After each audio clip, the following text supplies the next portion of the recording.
It's like WhatsApp, Twitter, Facebook and Skype following Uganda's government enforcement of the new tax on social media use. We're now joined live by Joseph Sabiti, a Ugandan journalist from our sister station, NBS Uganda. Joseph, thank you very much for joining us here on KTN News Desk. How has this been generally received by Ugandans?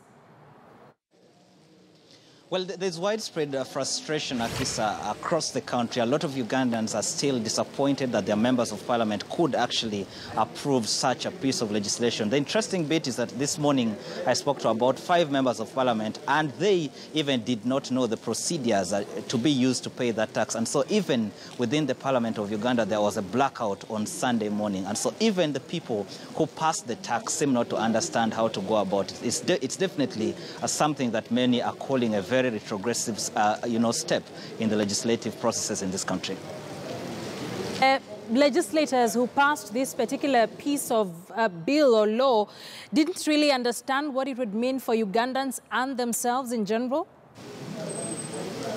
Absolutely. It was a bill that came from cabinet. And remember, in this country, it's a very powerful president who actually dominates parliament. And so what happens is that they formulate the policies. It goes to the caucus of the ruling party, the National Resistance Movement Party. The president gives a directive, and many of the MPs rarely question that directive. And so many of them simply showed up in parliament to vote yes, not knowing actually the impact of that tax on their constituents and as well as their ways of life. And so a number of MPs, as we speak right now, are actually in a blackout because the information in regard to how the tax will be paid, leave alone whether it is in the interest of the people, is still scarce. And so it's still something that many people are coming to terms with, including the MPs who are still in a blackout, Akisa. So then how is this going to work out, Joseph? How do they expect to enforce this?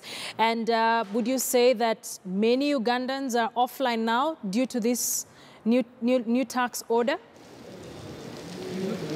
Well, on Sunday morning, there was something close to a total blackout because the law was passed. All Ugandans knew was that they are supposed to pay 200 shillings per day to access, the OTT services. And so there was no detail in regard to how this tax would be collected. Eventually, from yesterday evening and then today morning, now the telecoms have put up procedures on how you can pay that tax using what is called here as mobile money. And then so eventually a lot of people getting to know the information, but there's still a lot of Ugandans out there actually who do not know how this tax should be paid. And so there is still a considerable level of blackout across the country, and definitely a group of MPs already calling for a review of this tax measure just 2 days into the new financial year.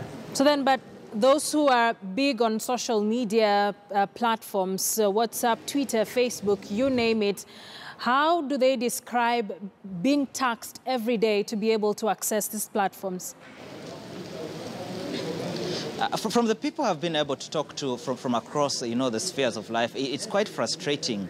Uganda passed a law that gave citizens right to access of information. And Uganda is also an extremely young population. About 70% of the population of this country is composed of young people who are looking to innovate. The unemployment rates in this country are extremely terrible. And so a lot of people were doing social media marketing. We're using social media for opportunities, for connections. And many people think it is going to have a devastating impact on the lives of the young people, but also the whole point of having to be taxed daily, I think, is a new scenario in the history of this country, especially at a time when the government seems to be talking about focusing on science and as well as technology and on promoting interactions with the outside world. It's a bit of actually a contradiction between the policies of government on paper and the implementation in regard to what is being done right now.